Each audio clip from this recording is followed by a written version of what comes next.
사랑하는 성도 여러분, 그리고 지금 이 시간에도 힘들고 힘든 저 오지에서 또는 지하에서 예배를 드리며 이 성탄의 달을 지금 보내고 있는 수많은 지도자들 여러분, 그리고 전 생명을 바쳐 복음을 전하시고자 전 세계에 흩어져서 있는 많은 선교사 또 선교사 가정 함께하는 여러분, 이 성탄의 달에 먼저 메리 크리스마스, 예수 그리스도의 은혜와 축복이 넘치시기를 기원합니다. 오늘은 이 성탄의 달 두 번째 특집 시간입니다. 우리 다 함께 사도신경으로 신앙 고백하도록 하시겠습니다. 나는 전능하신 아버지 하나님, 천지의 창조주를 믿습니다. 나는 그의 유일하신 아들 우리 주 예수 그리스도를 믿습니다. 그는 성령으로 잉태되어 동정녀 마리아에게서 나시고 본디오 빌라도에게 고난을 받아 십자가에 못 박혀 죽으시고 장사된 지 사흘 만에 죽은 자 가운데서 다시 살아나시고 하늘에 오르시어 전능하신 아버지 하나님 우편에 앉아 계시다가 거기로부터 살아있는 자와 죽은 자를 심판하러 오십니다. 나는 성령을 믿으며 거룩한 공교회와 성도의 교제와 죄를 용서받는 것과 몸의 부활과 영생을 믿습니다. 아멘. 2021년 12월 성탄의 달, 가장 마음이 푸근하고 열려져 있는 이 달, 오늘 그 두 번째 성탄의 특집으로서 우리 함께 생각할 말씀은 마가복음 1장 9절에서 11절까지 말씀입니다. 마가복음 1장 9절에서 11절까지 말씀입니다. 사실은 마태, 마가, 누가, 요한복음 중에서도 역사적으로 신학적으로는 마가복음이 가장 먼저 기록되어졌다라고 받아들이고 있습니다. 먼저 기록되어졌다는 말은 어떤 면에서 완전 원시적인, 아직도 다른 것이 포함되어 있지 아니하는 아주 알짜, 노란자, 그것만 볼 수 있는 내용이라고 할 수가 있습니다. 그 마가복음 1장 9절에서 11절을 가지고 지난번에 이어서 이번에 두 번째, 지난번에는 오실 메시아, 그래서 구약 미가서 5장 2절을 통하여 오실 메시아, 영원에 대한 문제가 들어있다고 했습니다. 영원, 우리가 느끼고 보고 만지고 하는 시간이 아니라 영원에서 오셨고 그 영원을 가지고 오셨고 그 영원을 설명하기 위하여 주님은 이 땅에 인간의 옷을 입으시고 그래 대화가 되니까, 다만 죄는 없으신 그 주님 오셔서 어디서 오시는가? 베들레헴 에브라다야, 떡집 풍성한 열매. 주님이 이 복음서를 통해서 주시는 전체 내용이 지리적으로는 베들레헴 에브라다야에 대한 설명인 것입니다. 한국말보다도 원어를 더 깊게 들어가면 더욱더 아주 가슴이 두근두근거리면서 어떻게 이렇게 정확하냐, 어떻게 이렇게 확실하냐를 우리가 볼 수가 있기 때문입니다. 오늘은 두 번째 성탄 특집으로 오신 메시아, 마태, 마가, 누가, 요한복음 모두 다 포함될 수 있지만은 특별히 오늘 마가복음 1장 9절에서 11절까지는 오신 메시아가 누구이신가? 이 땅에 오실 때부터 하늘로부터 가지고 온 영혼에 대한 문제를 어떻게 우리들에게 드러내시고 보여주시려고 하셨는가? 우리 9절에서 11절까지 다 첫신 줄 알고 함께 합독하도록 하시겠습니다. 너무 중요합니다. 이것이 세 절이. 그때에, 다시 합니다. 그때에. 그때에는 1장 1절에서 시작하여 8절까지 있었던 광야에 외치는 자의 소리가 있어 이르되 너희는 주의 길을 준비하라. 그의 오실 길을 곡게 하라. 이와 같은 세례 요한이 광야에 이르러 죄 사함을 받게 하는 회개의 세례를 전파하고 있었는데, 그 때에 예수께서 갈릴리 나사렛으로부터 와서 요단강에서 요한에게 세례를 받으시고 곧 물에서 올라오실새 하늘이 갈라짐과 성령이 비둘기같이 자기에게 내려오심을 보시더니 하늘로부터 소리가 나기를 너는 내 사랑하는 아들이라 내가 너를 기뻐하노라 하시니라. 11절 다시 한번 하늘로부터 소리가 나기를. 하늘부터 소리가 났습니다. 첫째, 너는 내 사랑하는 아들이라. 너무 중요한 오신 메시아가 누구인가? 너는 내 사랑하는 아들이라. 두 번째는 내가 너를 기뻐하노라 하시니라. 내가 너를 기뻐하노라 하시니라.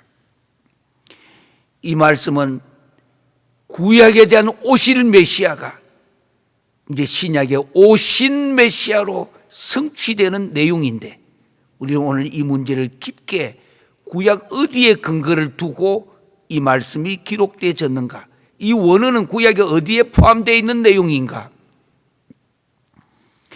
여기 내 사랑하는 아들이라. 너는, 다른 게 아니라 너는 내 사랑하는 아들이라. 이 땅에 구약에서 오실 메시아, 왕으로서 오실 메시아를 구약 전체에서 선언하고 있습니다. 왕으로서 오실 메시아. 두 번째는 내가 너를 기뻐하노라. 이 말씀은 구약의 이사야 42장 1절에 있는 말씀인데, 우리가 잠시 후에 더 깊게 이 문제를 다루겠습니다. 원래 이 말씀은 내가 너를 기뻐하노라, 이 속에 원래 있었던 원어는 내가 이 땅에 너가 종으로서 오실 메시아, 그리고 종으로서 오늘 본문에 오신 메시아, 이 서번트의 문제를 가지고 내가 기뻐한다고. 이것이 하늘부터 들려온 소리였습니다. 우리 잠시 후에 하늘부터 들려온 이 소리, 구약에서부터 양쪽에, 한쪽에는 왕으로서 오실 메시아, 한쪽은 똑같이 종으로서 오실 메시아. 이 세상에 어디 왕이 종이 어디 있겠어요? 왕은 왕인데. 그런데 예수 그리스도 오신 메시아는 이 두 가지를 같이 갖고 있다는 거. 왕으로, 하나는 종으로. 이것을 통하여 우리는 엄청스럽게 이번 성탄절 우리가 맞이하면서 그 성탄절에 이 땅에 오신 메시아를 우리가 어떤 메시아를 믿고 있고 그 어떤 메시아를 따르고 있고 그 어떤 메시아를 이 땅에 우리도 실현해가며 체현해가며 살아가야 될 것인가를 우린 잠시 후에 하나 둘씩 요 세 절을 통하여 할 것입니다. 이건 오신 메시아인데 요 세 절만 제목을 붙이면은 메시아 등극식이라고 이름을 제가 붙여봅니다. 메시아 등극식. 기다리고 기다렸던 구약의 그 메시아, 오늘 이제 이 땅에 그 메시아가 이제 오셔서 등극하는 것. 등극해 나가는 거. 그래서 이 제목을 메시아 등극식이라고. 이 마가복음 1장 9절에서 11절까지 내용은 좀 더 성경을 더 깊게 보시려면은 마태복음 3장 13절에서 17절까지와 누가복음 3장 21절에서 22절, 다른 복음서에도 이 내용을 길고 짧게 기록했지만 원어는 같은 내용을 설명하고 있습니다. 메시아 등극식, 오신 메시아를 우리는 한 걸음 두 걸음 찾아갈 것입니다.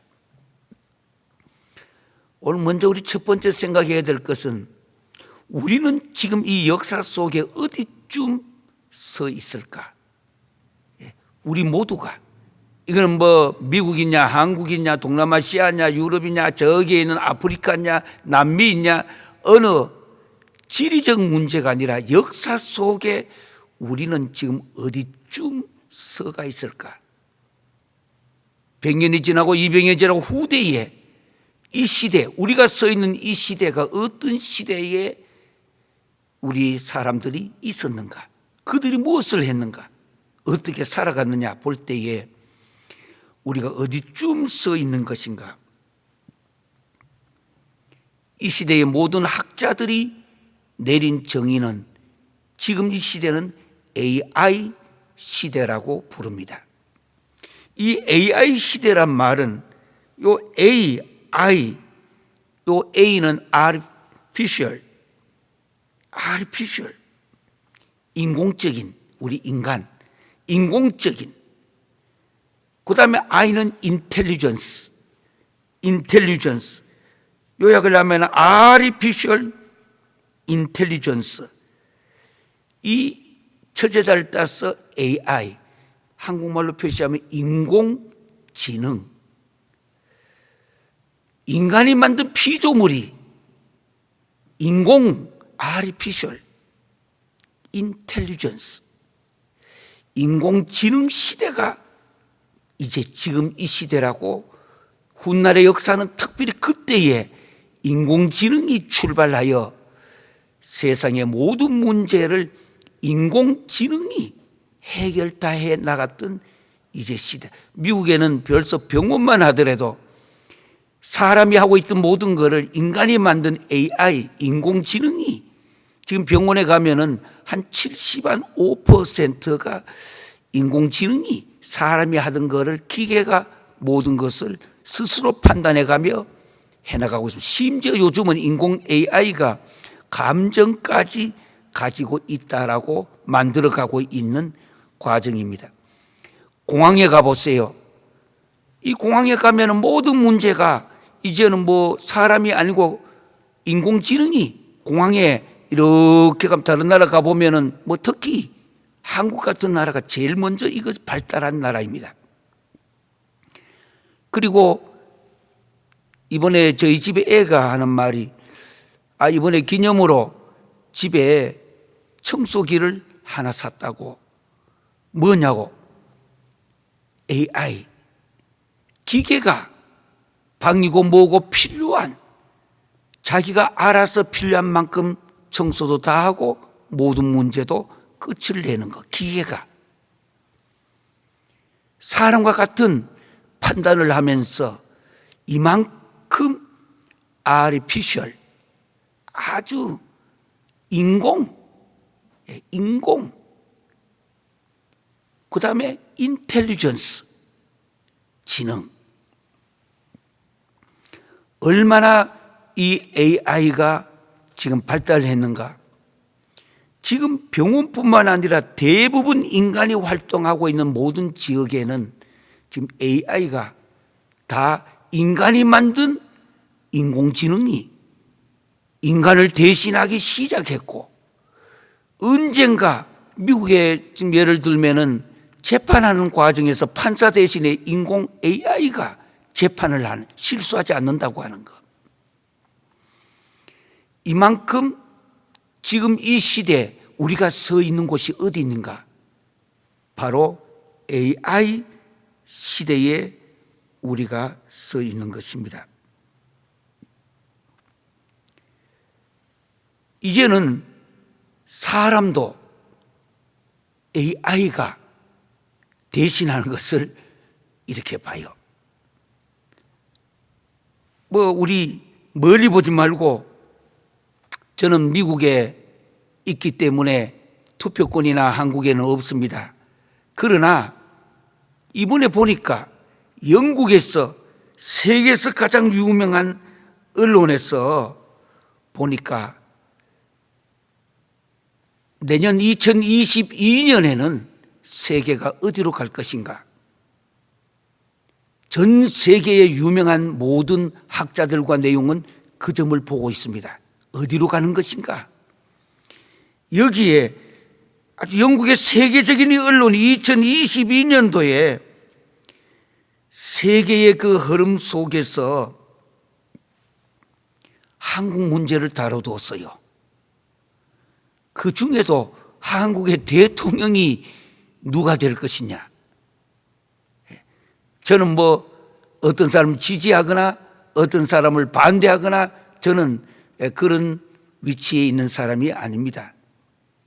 오늘은 우리가 지금 어디쯤 서 있느냐를 이해하기 위하여 AI를 이야기하는데요. 이 AI를 다른 표시하면은 사람이 해야 될 것을 대신하는 것. 다른 말로 대리적. 우리가 예수님께서 왜 이렇게 오늘 세례를 받으시고 나오시게 되는가? 왜 예수님께서 인간이 외쳐야 될 음성을 주님이 왜 외치는 것인가? 신학적으로는 어렵게 대리적 고백이라고 말합니다. Substitutionary compassion, substitutionary compassion, substitutionary compassion, 대리적 고백. 왜 주님이 오늘 이 본문의 세례를 받으셔야만 하는가? 세례는, 다른 말 침례는, 세례는 죄 있는 자가 죄 씻기 위한 그 죄의 씻음에 대한 하나의 표식인데 왜 주님이 죄도 없으신 주님이 오늘 이 본문의 세례를 받으셔야만 했는가? 온 인류의 죄인들을 대신하여, 대신, 이런 것을 substitutionary confession, 대리적 고백이라고 신학적인 용어는 그렇게 표시합니다. 대리적 고백이라고. 온 인류가 죽어야 되는데 예수님이 대신 죽으셨다. 대리적 고백. 인간이면 죽고 끝났지만 주님은 완전한 하나님이시며 완전한 인간이었는데 다만 죄는 없으신 그 주님이 대신 죽으셨다. 지금 substitutionary라는 단어를 이야기합니다. 신학은 substitutionary theory라고 부릅니다. 대리적 이 고백에 대한 컴패션에 대한 이론이라고 말합니다. AI가 이것을 하는데 바로 영국의 그 세계 최고의 언론지에 우리 한국이 나왔기를 너무 신기해서 읽어보니까 한국의 차기 내년도에 대통령이 될 사람을 이미 모든 정보를 종합해서 그거 해줬다고, 이분이 된다고. 저는 개인 이름은 들지 않겠습니다. 여기는 정치적인 장소가 아니기 때문입니다. 그런데 여기서 영국의 세계 최고의 언론에서 이미 내년도 한국 대통령은 이 사람 모든 정보를, 세계적인 모든 정보를 다 취합해서 발표를 하는 내용입니다. 저는 그 점 보다가 여기에 그분을, 지금 이야기는 바로 그분을 한국에서 AI로 만들었습니다. 그러니까 목소리, 얼굴, 그리고 움직임까지 어찌나 비슷하다가 아니라 아예 같다고 하는 거. 같다고 하는 거. 예. 대리죠. 그러니까 AI가 인간을 대신하여 언젠가는 인간의 문제를 AI가 전부 다 해결해 나가는, 인공지능이 모든 것을 해결해서 나가는 Artificial Intelligence. 여러분들 이 말을 주목해 들으셔야 됩니다. 왜? 앞으로 신앙과 신학이 설 자리가 어디 있느냐고 하는 거. 이제 언젠가는 AI가, 저같이 부족하지만 저도 AI가 저를 만들어서 제 대신 일을 할 수도 있을 것이에요. 이제 앞으로는 목사님이라고 되는 게 아니라 이제 목사님도 AI 목사가 나올지도 모릅니다. 그럼 AI 목사는 현재 목사님보다도 더 정확합니다. 모든 정보는. 인간만이 가지는 인격, 아직까지는 AI가 인격 전체를 다 대리할 수는 없지만은 그래도 어느 정도 선까지 벌써 왔습니다. 이제 세월이 지나고 또 지나고 더 발전하면요, 이 세상 모두는 인간이 만든 AI가 인간을 지배하는, 세상을 지배하는 시대가 감히 올 것이라고 예언도 해봅니다. 이미 출발이 됐습니다. 이만큼 인간이 만든 AI가, Artificial Intelligence가 인간을 대신하는 것. 그래서 예전과 같이 뭐 전쟁이나 뭐 이런 거 다 AI가 대신할 수 있는 거. AI가. 두렵고 무서운 시대가 이미 시작됐다라는 뜻입니다. 이럴 때에 우리가 어떤 신앙을 가지고 이 성탄절을 맞이할 것이며, 우리가 믿고 있는 예수님 메시아는 어떤 분이시냐 이 말입니다. 우리가 지금까지 믿고 앞으로도 섬기며 가야 될 이 메시아는 어떤 분이냐고 하는 거예요. 오늘 이 본문이 있기까지 첫 번째, 구약에서 서치라이트로 쫙 비추는 거 하나가 있는데 그 뒤로 가서 비추기 위해서 뒤에 가서 이게 뭐냐고 열어보면은 오실 메시아의 첫 번째는 이 땅에 왕으로서 오신다고 하는 것. 왕으로서. king, K-I-N-G, 킹으로서 오신다고 하는 것. 그러니까 오실 메시아의 첫 번째가 바로 킹으로 이 땅에 오신다고 하는 내용입니다. 왕으로서 오실 메시아. 오늘 이 본문은 끝날 때 이 부분을 깊게 들어갑니다만, 오신 메시아의 첫 번째는 왕으로서 오셨다. 이것은 성경 얻은 것을 서칠라이트에 넣어서 비추어서 오늘 마가복음 1장 여기까지 오게 되는가. 구약에 있는, 꼭 기억해 두세요, 시편 2편입니다. 원어의 이 문제가 바로 오늘 마가복음에 기록되어진 내용이라 이 뜻입니다. 왕으로서 이 땅에 오신다. 왕으로서. 예, 왕으로서.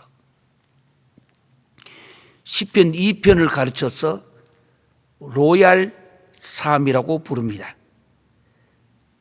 이거는 로얄, 왕권을 갖고 오는 것인데, 이스라엘어는 왕으로 등극할 때에 시편 2편을 읽어주며 시편 2편 위에 손을 올립니다. 이 땅에 오신 왕으로 오셨다라는 거. 왕으로. 그래서 이 시편 2편을 잠깐 보시면은, 어찌하여 이방 나라들이 분노하여 민족들이 헛된 일을 꾸미는가. 세상의 고난들이 났으며 관원들이 서로 꾀하여 여호와 그의 기름 부음 받은 자를 대적하며 우리가 그들의 맹 것을 끊고 그의 결박을 벗어버리자 하는도다. 하늘에 계신 이가 웃으시며 주께서 그들을 비웃으시리로다. 그때에 분을 발하며 진노하사 그들을 놀라게 하여 이르시기를, 6절부터는 조금 무게를 갖고 주목해 보시기를 바랍니다. 내가 나의 왕을 내 거룩한 산 시온에 세웠다 하시리로다. 7절을 오늘 여러분과 함께 생각하고자 하는 왕으로서 오실 메시아, 오늘 마가복음은 왕으로서 오신 메시아를 잠시 후에 만나게 될 것입니다. 너는 내 사랑하는 아들이라. 오늘 마가복음에 나오는 세 절 중에 마지막에 너는 내 사랑하는 아들이라고 할 때에 이것이 어디서 왔는 말씀인가? 바로 시편 2편에 나오는 7절에 있는 말씀입니다. 이 말씀 원어를 여기다가 마가가 오늘 이 땅에 오신 메시아를 드러내기 위해 설명하고 있는 것입니다. 이제 읽어보겠습니다. 제가 시간을 주는 것은 여러분 성경을 펴서 표시를 해두라는 뜻입니다. 시편 2편 7절, 이스라엘의 왕으로 기름 부음을 받을 때 주는 구절입니다. 내가 여호와의 명령을 전하노라. 여호와의 명령입니다. 여호와의 명령을 내가 전한다. 하나님의 주신 이 명령입니다. 그저 말하여 명령이에요. 하나님께 주시는 이 명령, 이걸 다른 말로 호크라고 말하는데요. 호크. 하나님께서 이제 어려운 말로 법령입니다. 법으로 정한 거예요. 이거는 그저 구두로 전달되는 거 아닙니다. 법령. 여기 있는 명령이라는 뜻입니다. 법령으로서 주는데요. 구약에 128번이나 나오는 단어입니다. 법령으로. 바꾸지 못하는 절대적인 것. 전하노라. 그 뒤에 보겠습니다. 여호와께서 내게 이르시되 너는 내 아들이라. 주목하시기를 바랍니다. 이 말씀이에요. 너는 내 아들이라. 이것이 주님 오신 메시아의 마가복음 오늘 읽었던 본문의 마지막 보면은 너는 내 아들이라. 예. 이 무슨 뜻인가? 오늘 내가 너를 낳았도다.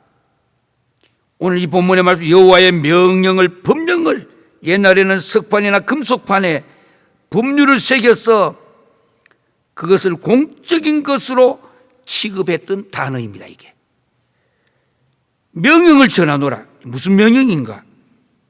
여호와께서 내게 이르시되 너는 내 아들이라. 자, 이 명령을 전하노라. 원문에는 자세히 설명한다는 뜻입니다. 이 본문만큼은 이 땅에 오실 메시아 예수 그리스도에 해당되기 때문입니다. 너는 내 아들이라. 너는 하면 히브리어로 아타라고 하는데요. 너는 내 아들이라. 구약 성경에 이 단어 아들이라는 단어가 한 5,000번이나 나오는 단어입니다. 이 아들, 너는 내 아들이라. 이 단어를 오늘 꼭 암송해 두시길 바랍니다. 벤이라는 단어입니다. 벤. 내 아들이라. 내 아들이라. 너는 내 아들이라. 예. 마태복음 1장 23절에 이 말씀이 또한 성취되어지는 내용입니다. 너는 내 아들이라. 이 말의 뜻이 뭐냐? 그러니까 you are my son. 기억해 두십시오. 한국말에는 아무리 설명해도 이것을 드러내지는 못합니다. 너는 내 아들이라 할 때에 나의 아들, my son 할 때 M은 대문자로 써야 됩니다. 산도 S를 대문자로 써야 됩니다. 이게 본래 원어의 그저 아들이 아닙니다. 특별한 의미를 가지는 나의 유일한 아들. M 대문자서가 제가 표시 이렇게 하겠습니다. M my 또 산을 SON 요래 S 짧게 쓰면 안 돼. 굵게 여기서 벗어나지 마시길 바랍니다. 그는 벌써 성경 본래의 하나님의 의도에서 벗어나 버립니다. 그러면 You are my 대문자 산 대문자 유일한 아들이 된다라는 뜻입니다. 유일한 이 땅에 오실 메시아에 대한 단어입니다. 이게 바로 마가복음 1장에서 성취가 되는 단어입니다. 너는 바로 나의 아들이라.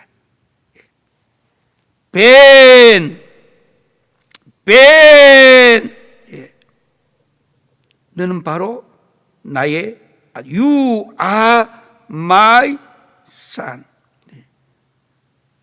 번이 가는데요. You are my son이다. 유일한 내 아들이다. 아니 구약에 벌써 이 시편 여기에다가 예언하기로 이 땅에 오실 유일한 아들.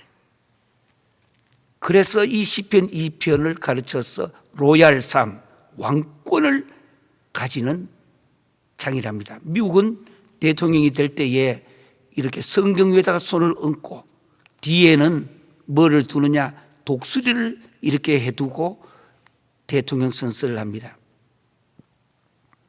이스라엘은 바로 시편 2편입니다. 왕으로서 이 땅의 왕이 되어질 때 그래 로얄 삶이라고 부르는 것입니다. 왕권을 가지는 것, 로얄 이 삶. 여기서 끝나면 안 돼요. 다시 여러분들 오늘 읽었던 이 본문 잘 보시면은 끝부분에 보시면은 하늘로부터 소리가 나기를, 하늘부터 소리가 났습니다. 왜? 구약에서 약속되어진 예언이 성취됐기 때문에. 오신 메시아입니다. 너는 내 사랑하는 아들이라. 시편 2편 바로 7절에 있는 Ben You are my M자 대문자 꼭 써야 됩니다. 사인할 때 S자 대문자를 꼭 써야 됩니다. 유일한 이 땅에 메시아가 오실 거라. 오실 메시아고, 오늘 우리 읽었던 마가복음은 오신 메시아가 오늘 세례 침례 또 받으시는 내용이에요. 두 번째 거기 11절 뒤에 보니까 내가 너를 기뻐하노라 하고 했습니다. 내가 너를 기뻐하노라. 이 도대체 생뚱맞게 어디서 이 말씀이 갑자기 나왔는가? 너는 내 사랑하는 아들이라 해놓고 내가 너를 기뻐하노라. 이 문장이 한 문장이 아니고 두 문장이에요. 한 문장은 시편 2편 7절의 말씀이고 내가 기뻐하노라. 오늘 짧게 딱 축약을 해서 표시했는데요. 이 말씀은 구약 히브리어 어디에 있는 말씀인가? 구약 이사야 꼭 찾으셔서 메모해 두시길 바랍니다. 42장 1절의 말씀이에요. 이게 이 히브리어 원어가 오늘 여기 내가 너를 기뻐하노라 축약해서 표시해 놨습니다. 왜? 이사야 42장 1절을 제가 찾았습니다. 여러분도 꼭 메모해 두시고 시편 2편 7절은 왕으로서 오실 메시아를 구약에서 말씀하고 계시고 그 다음에 이사야 42장 1절은 내가 놓지 않고 끝까지 이렇게 붙드는 나의 종, 내가 붙드는 나의 종, 내 마음에 기뻐하는 자, 곧 내가 택한 사람을 보라. 내가 나의 영을 그에게 주었은즉 그가 이방에 정의를 베풀리라. 이사야를 통해서 이 땅에 오실 두 번째 오실 메시아는 그저 메시아가 아니고 종으로서 오실 메시아를 구약에서 예언합니다. 시편 2편을 7절을 통해서는 왕으로서 오실 메시아. 그다음에 이사야 42장 1절에 있는 메시아는 종으로서 오실 메시아입니다. 너무너무 중요한 말씀이에요. 이 두 개가 한쪽에는 서치라이트로 구약에서 쫙 비추어서 이 땅에 오신 메시아가 누군지를 보여주니까 마가복음 1장에 보니까 오신 메시아 구약에서 비추었던 큰 한 줄기가 왕으로서 오실, 지금은 왕으로서 오신 메시아라고 하는 거예요. 또 하나 구약에서 이사야 42장 1절에 보니까 이거 제가 만든 거 아니에요. 성경 원어를 가지고 신약의 성령의 감동을 받아서 기록해 둔 내용이에요. 또 하나의 서치라이트를 구약에서 비추는데, 그것도 왕으로서 오시면 끝났는데 우리도 왕으로서 오신 메시아만 섬기면 되는데 그게 아니라는 것. 두 번째는 이 땅에 오신 메시아는, 앞으로 오실 메시아는 종으로서 오실 메시아. 이거 참 아이러니하죠. 왕이면서 종으로서 오신다는 거.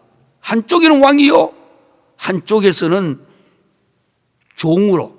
이 두 개가 서치라이트가 같이 비추어 가지고 초점이 만나는 것이 오늘 읽은 우리 마가복음 1장에서 9절에서 11절까지, 그 중에 11절에 구약 전체를, 메시아에 대한 문제를 추약해서 신약의 우리로 하여금 빛을, 포커스를 맞추어 돋보기를 갖고 햇빛에 이래 놔두면은 팍 빛이 비추어서 마지막에 보면은 뜨거워져서 종이에 되면 불태웠던, 우리 학교 다닐 때 어릴 때 있었던 기억나시죠?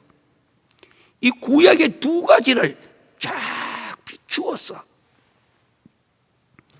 이 땅에 오신 메시아는 누구인가? 하나는 시편 2편 왕으로서 오신, 또 하나는 이사야 42장 1절에 있는 말씀 종으로서 오신, 이 두 개의 히브리 원문을 오늘 마가는 하늘에서 소리가 이렇게 났다라는 것을 가지고 구약 전체를 요약을 해서 지금 사용하고 있는 내용입니다. 왕으로도 오셨고 하나는 종으로도 오셨다. 결론부터 먼저 당겨서, 조금 당겨서 미리 보면은 왕으로서 오셔서 살아가신 거 아닙니다. 주님은 왕으로도 오셨고 종으로도 오셨는데, 오늘 마가복음 바로 다음부터 읽어나가 보면 주님은 종으로서 살아가십니다. 분명히 왕이신데도 제자들의 발도 씻고 많은 사람들을, 죄 가운데 있는 자를 구원시켜 저 영원한 천국으로, 영혼에 대한 문제를 해결하시고자 주님은 오히려 종으로서 살아가시는데, 그래서 특별히 그 중에도 마가복음 같은 경우는 메시아가 누군가 종으로서의 포커스를 맞추어서 1장부터 끝까지 이제부터 나갑니다. 왕이신데도. 그렇기 때문에 요즘 제일 많이 쓰고 있던 리더십이라는 말이 있죠. 이 리더십이라고,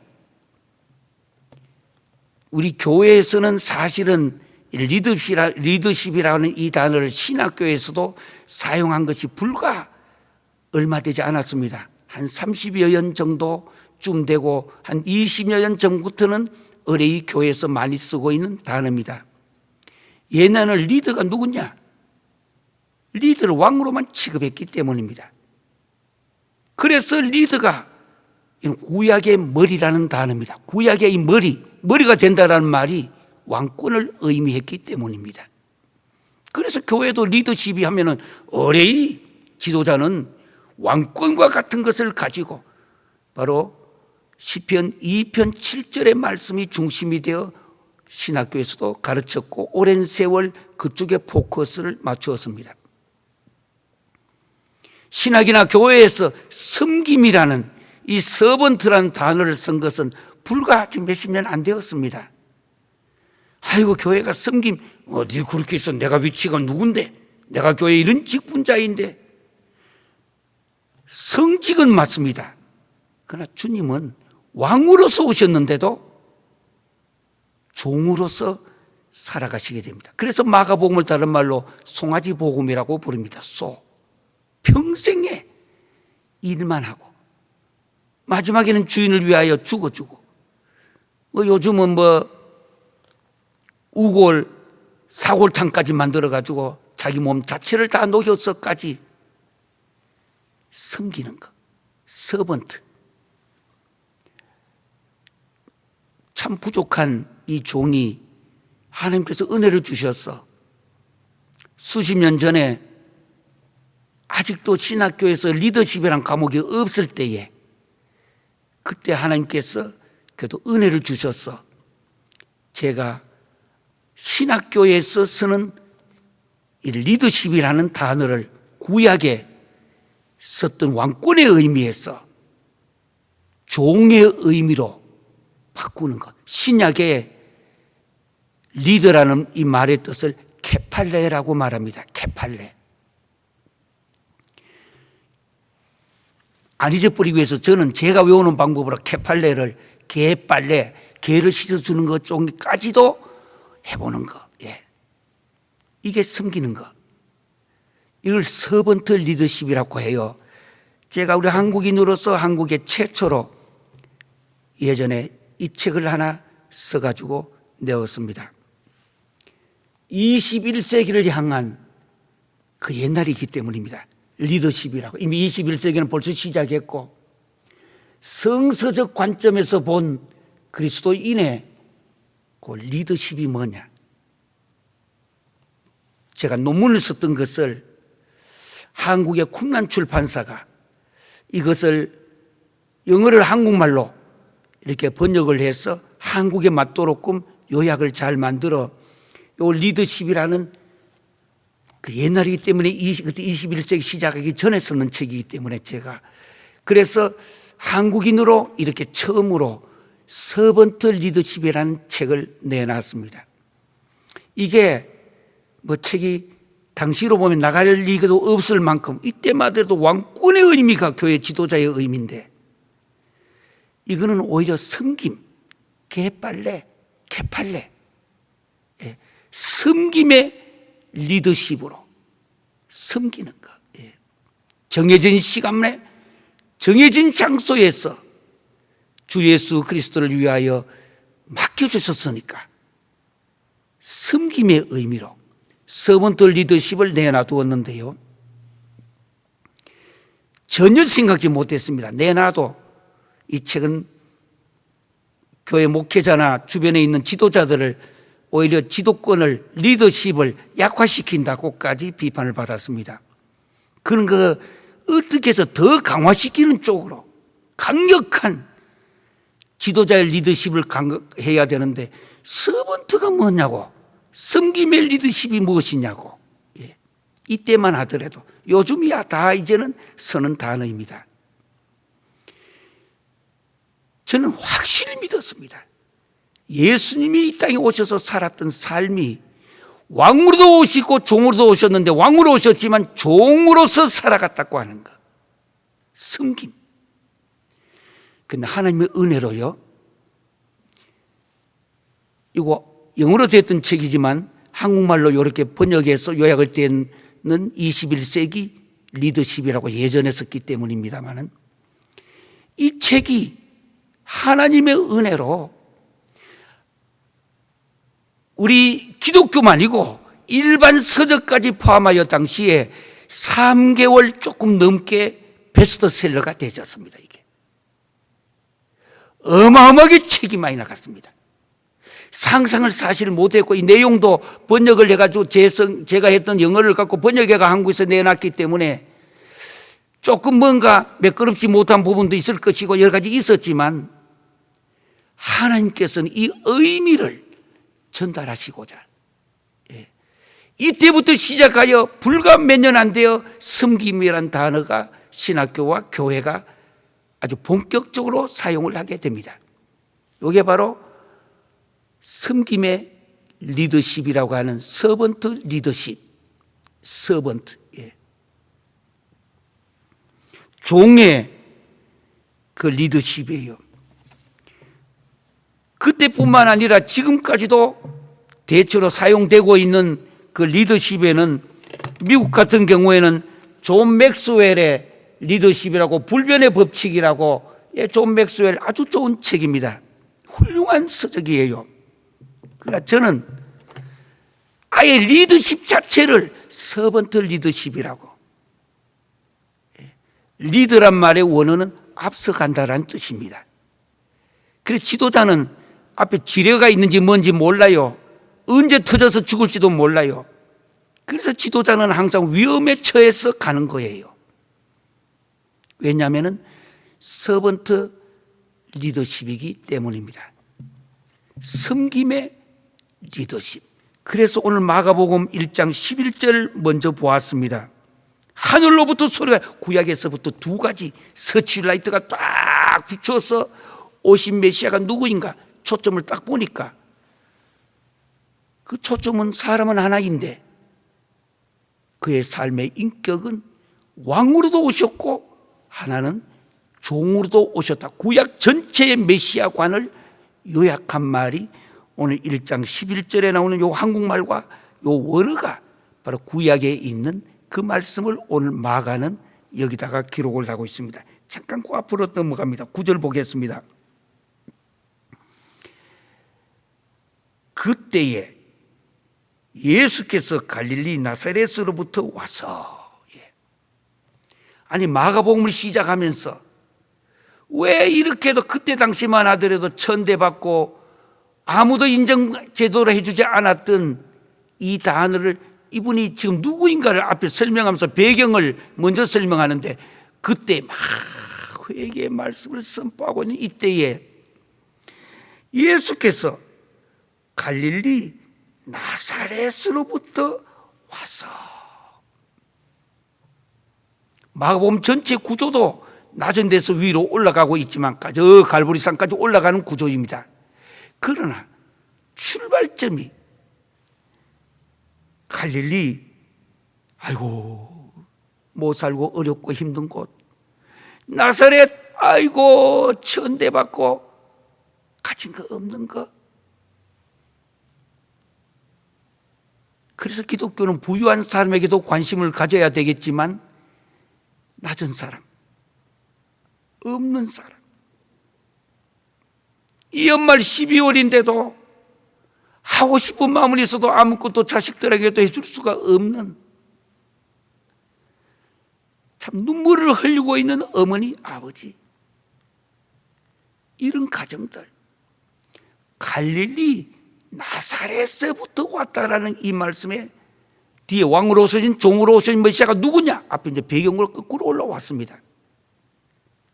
그래서 이 성탄절의 교회는 갈릴리 나사렛으로부터 오셨다고 하는 이 말씀에 주목하여 교회 안에서도 소외된 자, 교회 밖에서도 마찬가지 없는 자, 뭔가 상처받고 괴로워하며 울며 고통 중에 있는 자, 교회는 이들에게 관심을 먼저 가져야 합니다.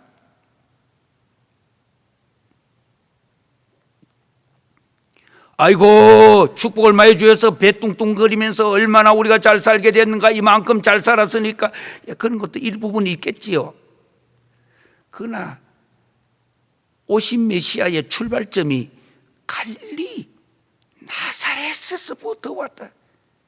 그래서 교회는 낮은 좀 있는 사람, 힘없는 자들, 불쌍하고 갖지 못한 사람들, 상처받은 사람들에게 위로가 되고 친구가 되고 그들의 손을 잡아주는 것이 먼저 오신 메시아를 만나는 출발점이 되어져야 됩니다. 아이고 그렇게 해가지고는 교회가 언제 뭐 헌금도 많이 안 들어올 것이고 좀 교회 뭐 있는데, 아닙니다. 헌금이 중요하지만 교회는 헌금보다 더 중요한 것이 있습니다. 오신 메시아가 누구인지를 내가 고백할 수 있는가? 오신 메시아를 나는 지금 어떻게 믿고 어떻게 전가하며 나의 삶이 뒷받침되는 신앙생활을 하고 있느냐?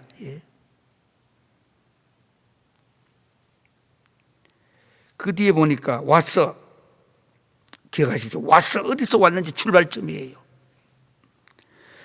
요단강에서 요한에게 세례를 받으시고, 다른 말로는 침례를 받으시고 같은 뜻입니다. 교단에서 사용하고 있는 단어의 차이는 있을지라도 그 세례, 침례, 저는 장로교 목사입니다만 단어는 침례를 더 좋아하는 단어입니다. 예수님 당시에 침례 받을 때, 다른 말로 세례 받으실 때는 물속에 우리같이 물을 이마에 뿌리는 거, 이것도 사도행전에 나옵니다. 물 뿌리고, 초대교회는 숫자도 많아지니까 물을 뿌렸어요.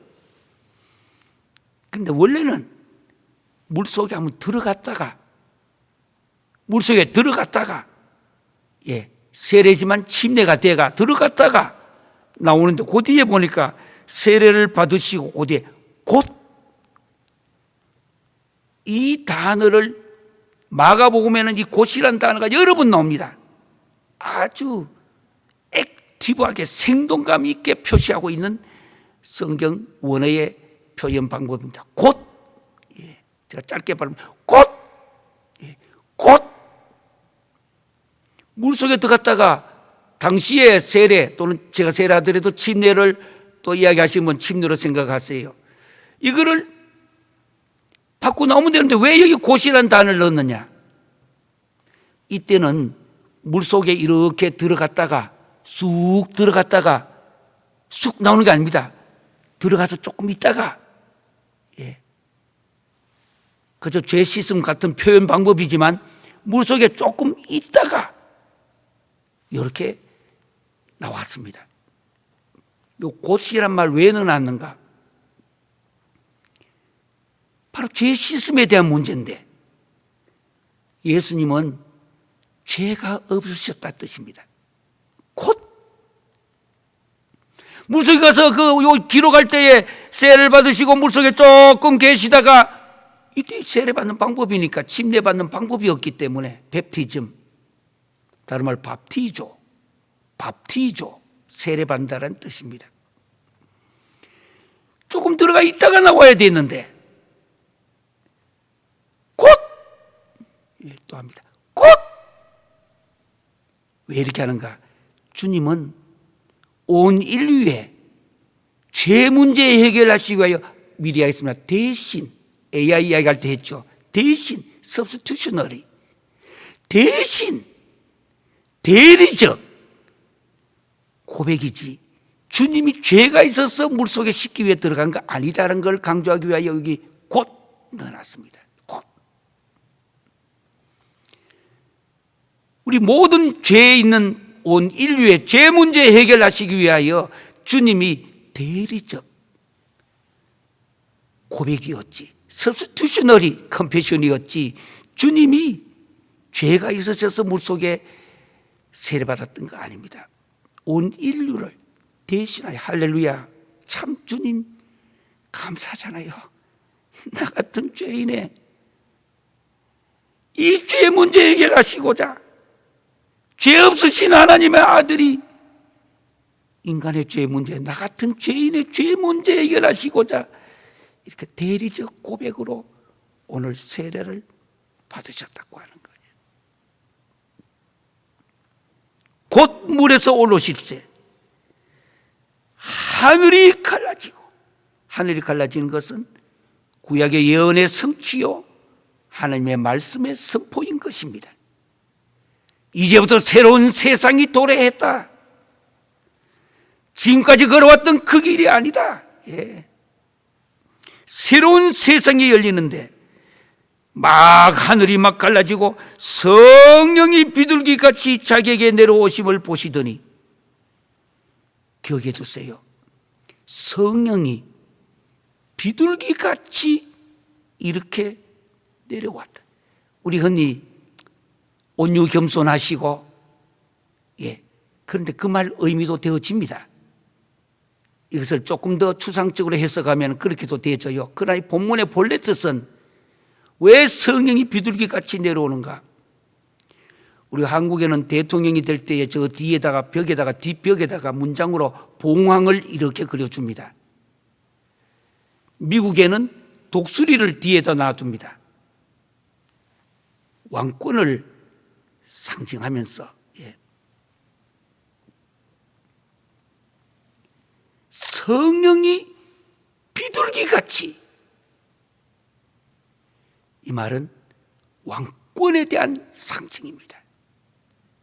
온유 겸손도 하시고, 이거는 그저 우리가 설명할 때는 그렇게 많이 표현해가 되지만 그 본래 뜻은 주님이 성령이 비둘기같이 내렸다 뒤에 내릴 때에 바로 You are my son, Ben. 네가 바로 내 아들이다. 유일한 M자 대문자, 산의 S의 대문자, You are my MS, 산. 성령이 비둘기같이 막 내려오시고 하늘로부터 음성이 나는데 이제 선포하는 겁니다. 구약 예언이 완성되어지는 오실 메시아가 오신 메시아로서 완성되어지는 이 자리입니다. 그래서 왕으로서 오신 메시아, 종으로서 오신 메시아. 그런데 마가복음은 오늘 1장 11절 이후부터는 주님은 종으로서 오신 메시아로 살아가십니다. 종으로서. 서번트 리더십이에요. 미국 대통령도 정해진 시간에 정해진 환경 속에서 섬긴다라는 단어를 씁니다. 서비스하는 것. 어떤 권력을 가진 왕권의 대통령이 아닙니다. 국민들로부터 위임을 받은 그 시간만큼 내가 섬기는 것. 특별히 제3세계나 역사 속에서 무소리만큼 황제와 같은 왕이나 대통령권 권한을 가진 사람들이 갖고 있는 큰 잘못 중에 잘못이 성경에서 말씀하고 있는 리더십의 반대를 걷기 때문입니다. 왜 대통령하고 난 뒤에 끝나고 난 뒤에 내가 어떻게 될까 고민할 거 뭐가 있어요? 평민으로 돌아가면 되는 거지. 정해진 시간만큼 잠도 못 자고 애쓰면서 위임받았으니까 서번트 리더십으로 섬기면 역사가, 어디 작고 큰 단체의 지도자는 역사를 두려워해야 합니다. 역사가 나를 지금 어떻게 훗날에 평가해 줄 것인가. 나는 지금 비록 사람들이 오해를 하고 부족한 것이 있다 할지라도 섬김의 서번트 리더십으로 살아가기로 결심하시면 잠자리도 편해지고, 끝나고 나면은 뭐 다시 또 내 위치로 돌아가면 되는 거니까. 뭐가 어려워요? 한나라의 왕권을 가졌던 사람은 무슨 일이 있다 할지라도 역사에서 그 이름은 지워지지 않는 까닭에 오늘 본문에 주어진 대로 오신 메시아는 왕권과 종, 왕과 종 두 개의 리더십으로 오셨는데도 오늘 주님은 이제부터 종으로서 살아가십니다. 서번트 리더십. 이 시대의 각 나라, 전 세계의 선교 비전 153을 이루기 위하여 이리 뛰고 저리 뛰고 다녀보면서도 가장 기도의 제목이 많이 나오는 거가 이 시대의 지도자들로 하여금 서번트 리더십을 갖게 해달라고 제가 수십 년 전에 처음으로 써서 내놨던 리더십 책이에요. 서번트 리더십.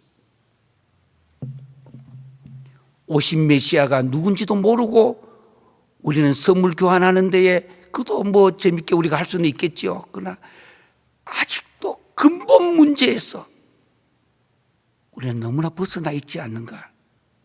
오신 메시아는 왕과 종으로 함께 오셨는데 구약에 약속되진 두 가지. 그러나 주님은 종으로서 서번트 리더십을 가지고 살아가셨다는 것. 사랑하는 형제 자매 여러분, 그리고 주의 일을 위하여 여러 가지로 선교하시며 곳곳마다 신학교 가르치시는 모든 여러분들, 여러분이나 저나 부족하지만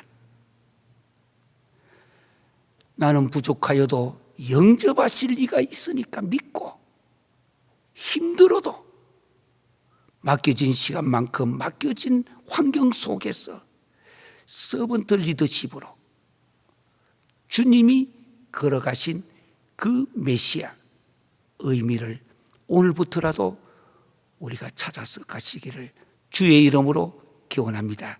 할렐루야, 아멘. 기도하겠습니다.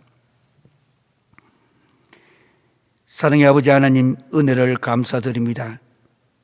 하나님의 아들이 인간의 옷을 입고 완전한 신이요 완전한 인간, 그러나 죄는 없으신 주님이 오신 메시아를 오늘 보았는데, 하늘로부터 소리가 나기를 너는 내 사랑하는 아들이라, You are my son, 캐피톨 M 캐피톨 S. 내가 너를 기뻐하노라. 왜? 너는 내가 붙드는, 끝까지 놓지 아니하는 종이라고 하는 것. 우리도 주의 귀한 사역을 일할 때마다 오신 메시아가 어떤 삶을 살아가셨는지를 우리는 오늘 기억하며 그렇게 살게 하는 금년도 이 성탄의 달, 이제 다음 주 성탄 주일에 주님을 만날 때 그 주님이 누구이신지를 저 베들레헴 마구간으로 가서 우리가 한번 만나보기를 원합니다. 주님이 부족합니다. 이 시대가 너무나 타락했고 하나님의 곁을 떠나가고 있습니다. 주여 긍휼을 베풀어 주시옵소서. 지금은 우리 주 예수 그리스도의 은혜와 아버지 하나님의 극진하신 사랑과 성령님의 감동감화 내주 치유교통하신 역사가, 오신 메시아가 누구인가? 왕으로 오셨고 종으로 오셨는데 종으로 살아가신 우리 주님, 오신 메시아를 만나기를 소원하는 모든 성도들과 지도자들, 그 오신 메시아를 이번에는 꼭 만나서 나도 오신 메시아를 따라가게 하시고 그 오신 메시아를 증거하기로 결심하는, 꼭 이번에만큼은 놓치지 않도록 이 믿음을 갖고 살아가기로 결심하는 모든 성도들과 지도자들 위해 이제부터 영원토록 함께할지어다. 아멘.